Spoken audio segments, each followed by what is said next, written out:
अस्सलामुअलैकुम। पाकिस्तान बायोग्राफी की नई वीडियो में आप सबको खुशामदीद। दुनिया में मुख्तलिफ ममालिक और इलाकों में कई किस्म के खेल खेले जाते हैं।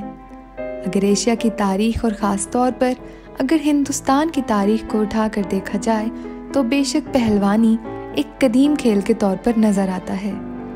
फ़न पहलवानी में बहुत से लोगों ने नाम पैदा किया। इनमें से एक नाम है गामा पहलवान का, जो कि सबसे ऊपर नजर आता है। आइए आज हम ये जानने की कोशिश करते हैं कि गामा पहलवान कौन थे और इनके कारनामे क्या थे, और ये कि गामा पहलवान ने कैसे अपना नाम पैदा किया। गुलाम मोहम्मद बख्श भट्ट उर्फ गामा पहलवान या रुस्तम हिंद के नाम से जाना जाने वाले ये सपूत 22 मई 1878 को जबूवाल गांव ज़िला अमृतसर सूबे पंजाब बरतानवी हिंदुस्तान में पैदा हुए। उनका ताल्लुक एक कश्मीरी मुसलमान खानदान से था। इनके एक भाई का नाम इमाम बख्श पहलवान था, जबकि पाकिस्तान के मारूफ सियासी मियाँ शरीफ खानदान की बहू और मियाँ नवाज शरीफ की अहलिया मरहूमा कलसूम नवाज शरीफ गामा पहलवान की नवासी हैं। 52 साल से ज़्यादा अरसे पर मुहित कैरियर में नाकाबिले शिकस्त रहने वाले इस सपूत को अपने वक्त के अजीम तरीन हिंदुस्तानी पहलवानों में से एक माना जाता था। ब्रिटिश इंडिया की तकसीम के बाद अगस्त 1947 में डोमिनियन ऑफ इंडिया और डोमिनियन ऑफ पाकिस्तान में गामा पहलवान अपने ख़ानदान के साथ हिजरत करके पाकिस्तान आ गए, मगर शौक़ पहलवानी ख़त्म ना हुआ। वो बरतानवी हिंदुस्तान में इंतहाई ताकतवर पहलवान थे और 20वीं सदी के अवाइल में वो हिंदुस्तान के एक नाकाबिले शिकस्त कुश्ती चैंपियन थे। गामा पहलवान को पहली बार 10 साल की उम्र में 1888 में देखा गया, जब वो जोधपुर में मुनक्किदा एक मजबूत आदमी के मुकाबले में शामिल हुए, जिसमें स्क्वाट्स जैसी बहुत सी सख्त मशकें शामिल थीं। इस मुकाबले में 400 से ज़्यादा पहलवानों ने हिस्सा लिया था और गामा आखिरी 15 में शामिल थे, और जोधपुर के महाराजा ने इनकी कम उम्री की वजह से इन्हें फातेह करार दिया था। गामा को बाद में दित्या के महाराजा ने अपनी तरबियत में ले लिया। 1895 में 17 साल की उम्र में गामा ने इस वक्त के हिंदुस्तान के एक नंबर के रेसलिंग चैंपियन उधेड़ उमर रहीम बख्श सुल्तानी वाला, जिसका ताल्लुक मौजूदा गुजरांवाला सूबे पंजाब, जो कि तकसीम के बाद अब पाकिस्तान में है, इससे ताल्लुक रखने वाले एक और नस्ली कश्मीरी पहलवान को चैलेंज किया था, जो कि तकरीबन 7 फुट लंबे कद के मालिक थे और बहुत ही मुतासिर कुन शख्सियत के मालिक थे। हार के बहुत आला रिकॉर्ड के हाल पहलवान रहीम से तवक्को की जा रही थी कि वो आसानी से 5 फुट 8 इंच का कद रखने वाले गामा पहलवान को शिकस्त दे देंगे। रहीम की वाहिद खराबी इनकी उम्र थी, क्योंकि वो गामा से उम्र में बहुत बड़े थे और अपने कैरियर के इख्तिताम के करीब थे। ये मुकाबला घंटों तक जारी रहा और बिलाखिर बगैर हार जीत पर ख़त्म हुआ। रहीम के साथ मुकाबला गामा के कैरियर का अहम मोड़ था। इसके बाद इन्हें रुस्तम हिंद या इंडियन रेसलिंग चैंपियनशिप के टाइटल के अगले दावेदार के तौर पर देखा गया।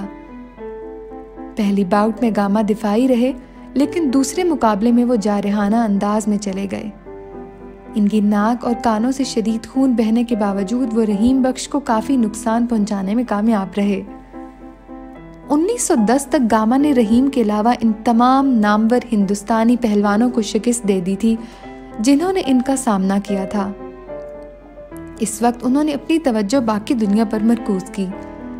गामा अपने छोटे भाई इमाम बख्श के हमरा मगरबी पहलवानों से मुकाबला करने के लिए इंग्लैंड रवाना हुए, लेकिन अपने कद के कम होने की वजह से फौरी दाखिला हासिल न कर सके। लंदन में गामा ने चैलेंज जारी किया कि वो किसी भी वेट क्लास के कोई से भी 3 पहलवानों को 30 मिनट में हरा सकते हैं। गामा के इस चैलेंज को मजाक में उड़ा दिया गया।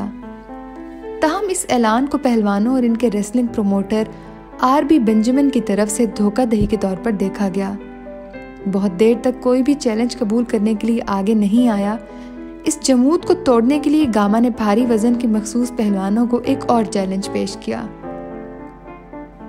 उन्होंने स्टैनिस्लॉस ज़िबिस्को और फ्रैंक गोच को चैलेंज किया कि या तो वो इन्हें हरा देगा या फिर इनामी रकम अदा करके घर चले जाएंगे। अपना चैलेंज लेने वाला पहला पेशेवर पहलवान अमेरिकी बेंजामिन रोलर था। बाउट में गामा ने पहली बार 1 मिनट 40 सेकंड में रोलर को पिन किया और दूसरी बार 9 मिनट 10 सेकंड में।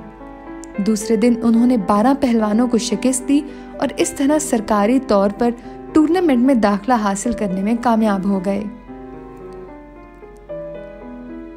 दूसरे दिन इनका मुकाबला आलमी चैंपियन स्टेनिस्लॉस ज़िबिस्को से किया गया और मुकाबला 10 सितंबर 1910 को तय पाया। और इसके बाद वो खौफजदा हालत में हिंदुस्तान के अजीम गामा के बड़े चैलेंज का मुकाबला करने के लिए मैदान में आए, जो एक नाकाबिल शिकस्त चैंपियन है, जो फ्रैंक गोच को मैच में रागिब करने की अपनी कोशिशों में नाकाम रहे थे। और इस तरह 10 सितंबर 1910 को लंदन में जॉन विल वर्ल्ड चैंपियनशिप के फाइनल में ज़िबिस्को का मुकाबला ग्रेट गामा से हुआ और इस मैच में 250 पाउंड इनामी रकम और जॉन विल बेल्ट थी। 1 मिनट के अंदर ही ज़िबिस्को को हटा दिया गया और मैच के बकिया 2 घंटे 35 मिनट तक इसी पोजीशन पर रहे। कुछ मुख्तसर लम्हात थे जब ज़िबिस्को भी उठा, लेकिन वो जल्द ही अपनी पिछली पोजीशन पर वापस आ जाता था। ग्रेट गामा की सबसे बड़ी ताकतों को ख़त्म करने के लिए चटाई को गले लगाने की इस दिफाई हिकमत अमली के ज़रिए ज़िबिस्को ने तकरीबन 3 घंटे की कशमकश के बाद हिंदुस्तानी लेजेंड के साथ ये मुकाबला बराबर कर दिया। हालांकि ज़िबिस्को की मजबूती की कमी ने हाजिरी में मौजूद बहुत से शायकीन को नाराज किया था। बहरहाल ज़िबिस्को फिर भी इन चंद पहलवानों में से एक बन गया जो कभी भी अजीम गामा से हारे बगैर मिले। दोनों अफराद 17 सितंबर 1910 को दोबारा एक दूसरे के आमने सामने होने वाले थे। इस तारीख को ज़िबिस्को को इसके प्रोमोटर मैदान में लाने से कासिर रहे और गामा को बतौर डिफॉल्ट फाते करार दिया गया। इन्हें इनाम की रकम और जॉन विल बेल्ट से नवाजा गया। ये बेल्ट हासिल करने पर गामा को रुस्तम ज़माना या आलमी चैंपियन कहा जाएगा, क्योंकि इन्होंने ज़िबिस्को को रिंग में शिकस्त नहीं दी थी। इस टूर के दौरान गामा ने दुनिया की सबसे ज्यादा काबिले एहतराम अंग्रेजों को शिकस्त दी, जिनमें अमेरिका के डॉक्टर बेंजामिन रूलर, स्विट्जरलैंड के मोरिस डेरियास, स्विट्जरलैंड के जोहान लेम और स्वीडन के जेसी पीटरसन वगैरह शामिल थे। रूलर के खिलाफ मैच में गामा ने 15 मिनट के मैच में 13 बार डाक फेंका। गामा ने अब इन बाकी लोगों को एक चैलेंज जारी किया जिन्होंने आलमी चैंपियन के टाइटल का दावा किया था, बशमूल जापानी जोडो चैंपियन तारो मियाके, रूस के जॉर्ज हेकिनशिम्ट और रियासत-ए मुत्तहिदा के फ्रैंक गोच। ताहम हर एक ने इनका सामना करने के लिए रिंग में दाखिल होने की दावत को मुस्तरद कर दिया। एक मौके पर किसी किस्म के मुकाबले का सामना करने के लिए गामा ने एक के बाद एक 20 अंग्रेज पहलवानों को लड़ने की पेशकश की। उन्होंने ऐलान किया कि वो इन सब को शिकस्त देंगे या इनामी रकम अदा करके चले जाएंगे, लेकिन कोई भी इनका चैलेंज कबूल करने को तैयार ना हुआ। इंग्लैंड से वापसी के फौरन बाद गामा का मुकाबला इलाहाबाद में रहीम बख्श सुल्तानी वाला से हुआ। इस मुकाबले में गामा ने बिलाखिर जीत हासिल की। इस मुकाबले ने इस वक्त के हिंदुस्तानी कुश्ती के 2 सतूनों के दरमियान तवील जद्दोजहद का खात्मा कर दिया और उन्होंने रुस्तम हिंद या हिंदुस्तान के टाइटल चैंपियन का खिताब जीत लिया। बाद में अपनी जिंदगी में जब इनसे पूछा गया कि इनका सबसे मजबूत हरीफ कौन है, तो गामा ने जवाब दिया कि रहीम बख्श सुल्तानी वाला। गामा पहलवान जिंदगी में नाकाबिले शिकस्त रहे और इन्हें अब तक पैदा होने वाले अजीम पहलवान के तौर पर तस्लीम किया जाता है।